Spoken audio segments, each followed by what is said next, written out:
Good morning, everybody. We are live at the Loop Commons as we always are, and enjoying our delicious cup of coffee. Oh yeah, mine's way over there. Yeah, Vince is way over there. Got it. My name is Brad Brewer. I'm with Eagle Homes team, powered by Coldwell Banker Realty.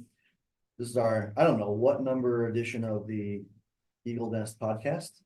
Doesn't it sound like Brad's very monotone when he talks? He's like, "This is Brad Brewer." I bet you if I look over at the little controller right there, his green line never goes up, like stays within like 5 and 6 the whole time. Like fluctuation in his voice. Let's go. Woo! The energy level is gonna be a little off today. You know it, but others don't. If I look a funny look on my face at any point, my lower back is severely pinching. I think I got a pinched nerve or something. I can barely move.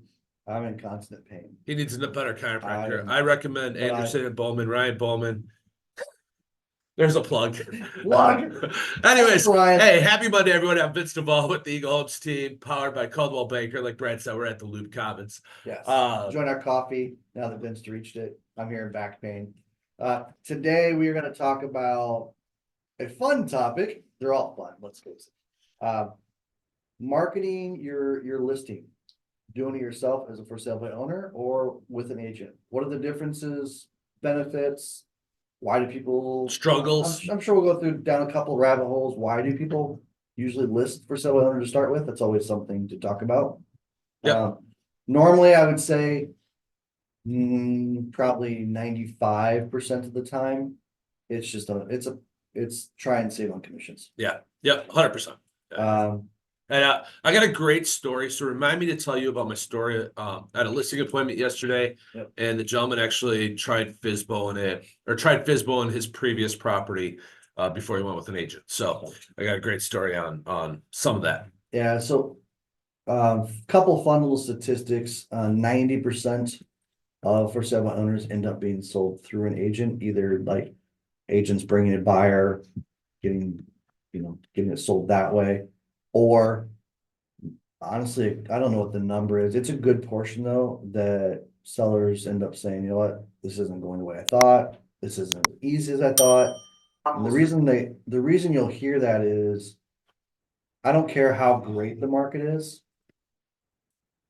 There's a difference between how you get your home sold and the price, and it usually has to do with marketing. So that's what we're going to talk about today. The difference is marketing. How can you, as a for sale by owner, market your home versus an agent? Every single time we get 10 to 30% is the average that we'll get you by going through an agent. And there's a lot of reasons why. Your places you can market it are limited, really. Yep. And even if you do market it, like you can get on MLS through some services that let you put on MLS, but that's just part of it. Going on MLS, it's all the other types of media platforms that a good agent, and I am going to reference a good agent, will use. First and foremost, as a for sale owner, outside of which you have to pay to be on MLS, so going that route, some less expensive marketing would of course be signage. Yep. You put a sign out in front of your yard. If you're in a very populated street, that might work better than well if you're for in a you. very quiet street, of course. And another one is, of course, Facebook. Yeah. Or for sale by owner sites. There's a for sale by owner.com website. Oh gosh, there's for sale by owner, FSBO.com. Yeah, there's actually quite a few. Yeah. Problem is they don't work together. Yep. So as an agent, as soon as we put it on MLS, it hits all kinds of syndicated websites. Your realtors.com, your homes.com, trulia.com, zillow.com, bunch of other ones that I'm not even gonna think to mention this morning. And then of course, Facebook, and I'm mentioning Facebook last because Facebook was probably used sparingly. I know there's all those different buy, sell, trade sites out there, and that's where a lot of them get listed. A very good resource that got taken away, it's probably been 3 years now, was Zillow. In Wisconsin. If you've tried to do it recently, and we've had a couple of people end up listing with us say, yeah, I went to put it on Zillow and I couldn't do that anymore. Well, that's because in Wisconsin, if you are a brokerage, you cannot advertise a for sale by owner on your website.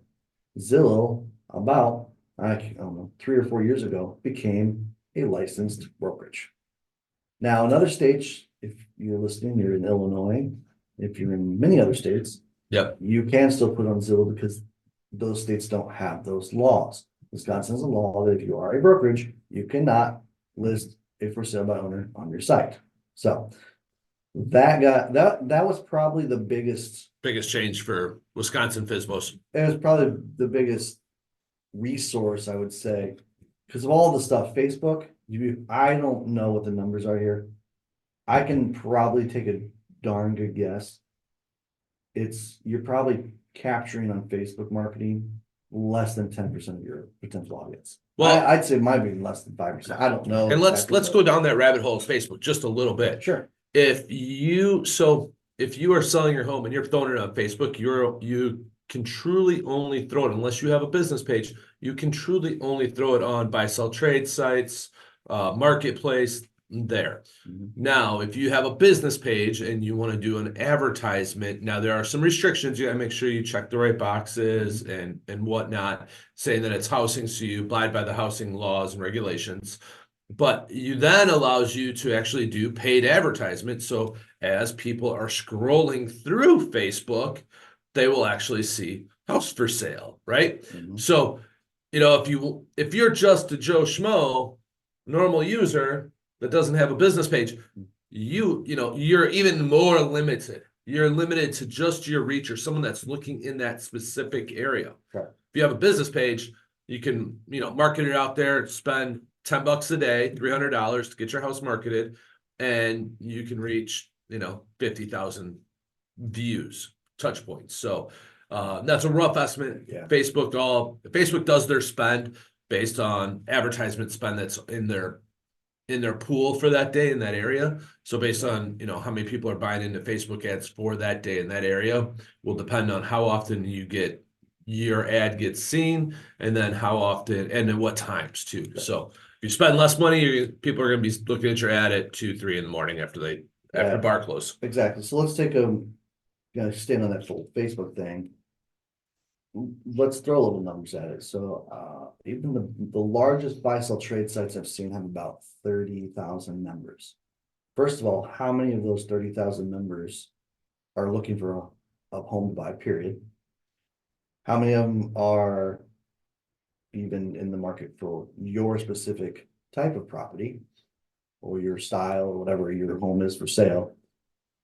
And then of that, that's what I'm saying. Like, I think it's under 5% because it's low. It's low. Now you throw it on several of those different sites. Well, now you've got to manage all those sites where our resources, we can pretty much manage everything fairly centrally. Yeah. Well, and because there's all those different sites, and let's say someone is out driving by and sees your for sale by owner sign, and they go to the internet and they plug in your address. There is a very low chance that your home is going to show up on page 1 or 2 of that. Zillow, Google, Redfin, all those syndicated sites are going to pull your address, but they won't pull the for sale by owner ad that you are running out there.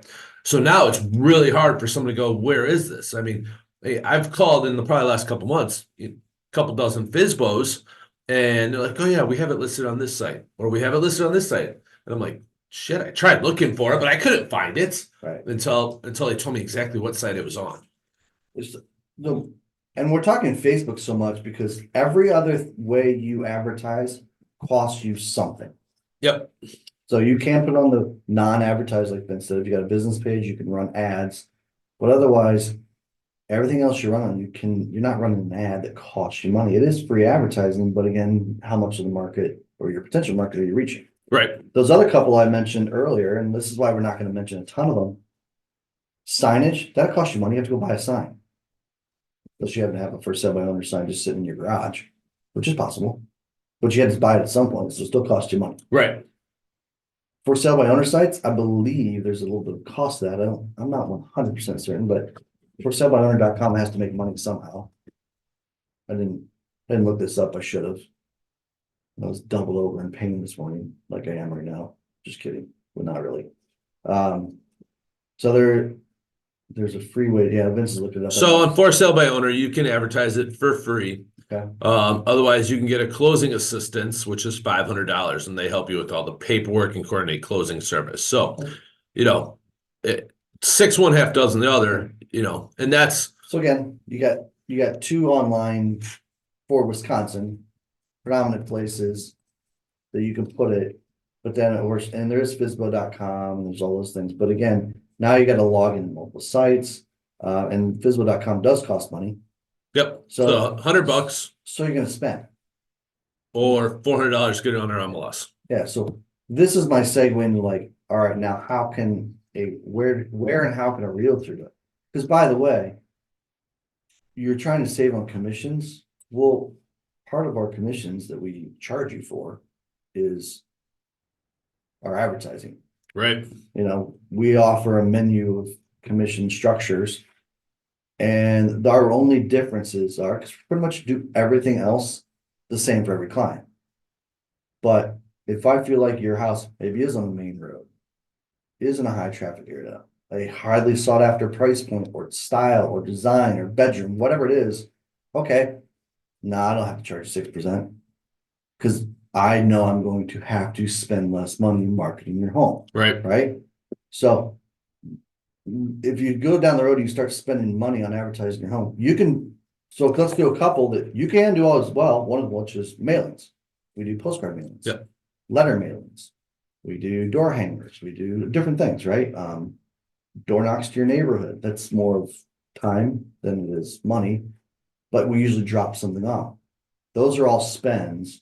You can do them too, but again, now you're spending money to probably still not target it everywhere an agent can target. Right.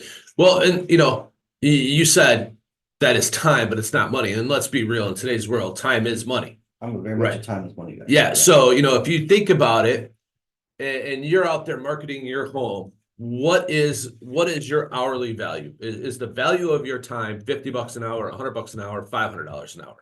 Now, take into consideration, let's say your value of your time is $100 an hour, and it takes you 2 hours to send a mailer out to all of your neighbors. That means printing, not including the printing cost, mailing cost, but it takes you 2 hours to get the address, to put them in an envelope, take it to the post office or drop it in your mailbox, get them out there. It takes you 2 hours to do that.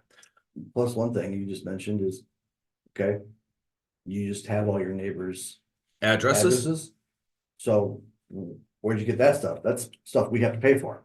So again, it's part of our marketing costs. So let's kind of go down the list here and then, you know, keep in mind, everything here has a cost. MLS, of course. Guess what? We pay to be an MLS. To a tune of several hundreds of dollars a year. Yep. Right? Yep. Then it then goes out to all the syndicated websites. It goes out to Zillow. Guess what? Now we're a brokerage. It goes to Realty.com, Julia, all those and stuff I couldn't even think to mention before. Next, agent sites, brokerage sites. So agents have sites. We have a team site. We each as agents have individual sites on our team. So guess what? That's already paid for, but it costs us money. Right. Plus, one of the resources we use, we creates a website for every listing we have. So now you got another website that has it on there, right? Yeah. It's specific to the property, which is pretty cool. Then, and of course, your broker site as well. And what does your broker do? Well, some brokerages do a good job marketing and getting traffic to the websites. Some don't. You know, that's an agent picking out the best. And we love our Coldwell banker. Little Did you say mention YouTube also? YouTube, yeah. YouTube's another one. You know, unless you have a ton of subscribers, who's seeing it? You know, Right. But our advertising runs YouTube ads. Our advertising runs YouTube ads and Google ads. Yep. You know, those types of things. So those are all different things. Again, the mailings, we pay for the resources to get the addresses. We pay for the mailings. You know, I've got a pack here. I probably should have held it up, like the postcard style that we mail through Coldwell Bankers. Really, really slick. Definitely is an attention grabber. Then you guys, the for sale owner, by the way, can also run an open house. That costs money too, right? You know, we ran a couple as a team, 2 or 3 open houses last week. Yep. You know, I went to 2 of the 3 or 4 or however many we had. He didn't go to mine. I didn't go to Vince's. It's okay. Jackass. But everyone I was at, there was beverages, sandwiches or something, or some type of food. And then there's totally different advertising. We're doing Facebook ads and all kinds of different ads for the open house. So I always tell a client, like out the door, doesn't matter your price point, we're probably spending about $1,000 immediately on your marketing. Oh, at least. I'd say at least, yeah. At least, yeah. Like even the most inexpensive property that can move the fastest, we're still gonna, if you add up all our various marketing costs, we're gonna spend $1,000. Yeah. Right? Yeah. Did we mention photography, videography? No, we didn't. Gosh, that's another form of marketing. Right. You know, we hire, we don't bust out our little cell phones and walk around and take pictures of your house. We actually hire a professional photographer and videographer to come in and do the photos and videos of your house, right? And then, you know, they obviously clean them up, get them put on they get sent to us, we get them put on the website, all add it to all the marketing. But let me tell you, photos drive traffic. And if you don't have good photos of your home, you are not going to drive enough traffic to your house. Yeah. I mean, how many times have you looked at a home online and been like, who the hell took those photos? And then you walk into a house that you're seeing, you're going, who the hell took these photos? They did a great job. That's the idea. We get them in the house. Okay, now let's put all those things together. What does it take to get all these things done? People. Yeah. Right? We have staff through either the brokerage or we have a team admin. Hello, Andrea. Not my wife. Other Andrea. So you know, they get paid. So it's not like, you know, there's no spend or that we have the same. We're spending way more money than you're gonna spend. But now, what's the audience we're touching? Right. And by the way, we have the ability to market your property basically, not just nationally, but internationally as well. Okay? Because we have Coldwell Baker Global, and our team through various things has a pretty wide reach. So you're going to, and this is why when you see the stats out there, they'll say, oh, well, an agent's going to get you 10 to 30% more profit. That's because all that stuff is going to cover the extra that you're going to pay in those commissions. Right. And I'm going to get to the last one, which little teaser, some of you guys may be hearing some different laws are changing. They are. Maybe. Maybe. They're not for sure yet. But I'm going to tell you why probably nothing. If people are smart, which I know there's a lot of smart people listening, why nothing will change a ton, or it shouldn't change a ton. So the last marketing piece, unless you have anything else you want to throw out there. Throw it out there. We'll go. Okay. That no one really thinks about when I go meet with a seller and I say, all right, you've picked, let's say, the 5.5% commission structure. Of that 5.5%, that's not all going to me, our broker, and our team and stuff like that for all our people that are our staff. I mean, we're gonna, and it depends on the area. Our area is a common, it's called a co-broke. But what the commission will pay a buyer's agent for bringing their buyer is 2.4%, 2.5%. Some people do. Some areas are 3%. Yep. That's usually only if you're doing 6%. So we usually do 2.4. That's a normal. Well, that's another form of advertising I don't think people think about. Right. How many times you go and buy a car and they're like, hey, we'll give you $5,000 back today if you buy from us. Because here's the thing, as a seller, it would be silly for one to go and hire. Let's just take our association alone, or our MLS membership. Actually, yeah, I think there's about I'm not exact on this. I think there's about 3,000 to 5,000 agents in our MLS. Okay, let's take what's probably in just our actual area of agents that would have buyers. It's probably in the 2,000 to 3,000 agent range, right? Okay. You can't touch those. You can't go out and hire 2,000 agents. We do. Yeah. We do it by here. We email every agent. We actually email every agent in our MLS in case there's one outside of our general area, right, our geographic area. But we definitely hit our associations, the various associations. So we hit every agent in our MLS. What does that do? That's another form of marketing, because every single one of those is like, oh, we're offering 2.4%. Okay, that's normal. And then, okay, they're immediately gonna go, what buyers do I have that would like this property? Exactly. You can't hire 2,000 agents, but we can. Yep. That's how, well, we do it. We hire them. That's part of the commissions you're paying. That's part of the fee you're paying. So again, for that commission percentage you think you're saving, you just hired several thousand agents Yeah. to list your property. Man, this is a rabbit hole you're about to go down. I don't know if we have enough time. No, enough It time is for a that little rabbit bit. hole. It is a little bit. You know, I want to throw another thing out there. A lot of, some people are like, well, I'll just go straight to the listing agent. And one of our coaches, Tom Ferry, he goes to a great seminar we were at a couple weeks ago. And he goes, think about it this way. If you're married and you're about to get a divorce, and it's not a nice situation, are you and your spouse going to use the same lawyer to negotiate the terms? Hell no, you're not. No, you're both going to find your own attorney to fight for what you think is the best deal or the best situation for you, your family, whatever it might be. Absolutely. So why would you go to the listing agent and say, hey, listing agent? And can you imagine? Just think, if that house had multiple offers and now that listing agent has multiple offers he's representing, do you think he's working in your best interest? I don't think so. No. I mean, no, they actually. I don't think so at all. We are going to go down a rabbit hole here. We can't. We don't have time. But it's because, and we've all done it, or I know I've done it. I do about 10% a year, where I'll actually bring the buyer to the table. It's not a huge savings for the seller. It's not a savings for the buyer. But there is a difference. And I tell every buyer that comes, like, when they hired me to list their home, they became my client. Right.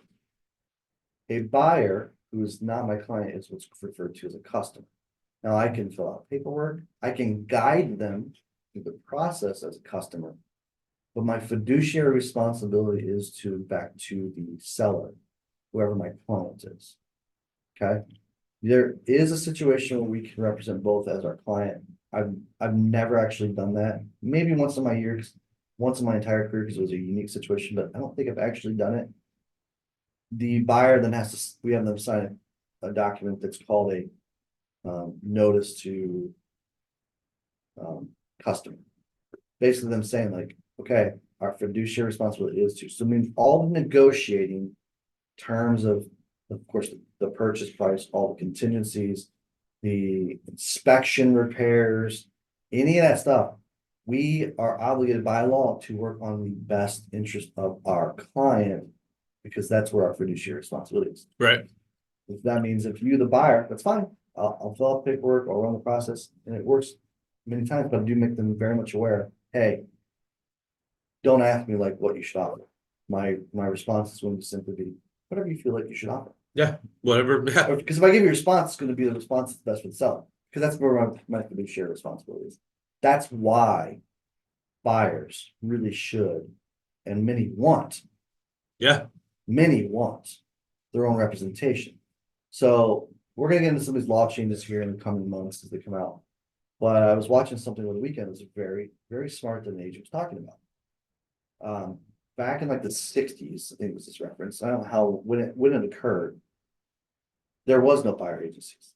Homes were listed by an agent. You hired an agent to list your home, get your home sold. Buyers would just come and write the offer directly with the listing agent.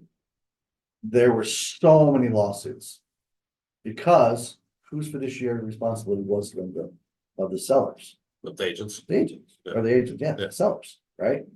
So that started, the consumer wanted the buyer representation. Like, hey, I want someone working for me, for my fiduciary responsibility. That's where this all came about. I don't know when it changed over, 60s, 70s at some point. Yeah. And there's some laws coming down that people think like the buyer agency is going to go away. It is not. Some people think that it's going to go away, the seller's paying the entire commission. It's not, because I'm going to reference you.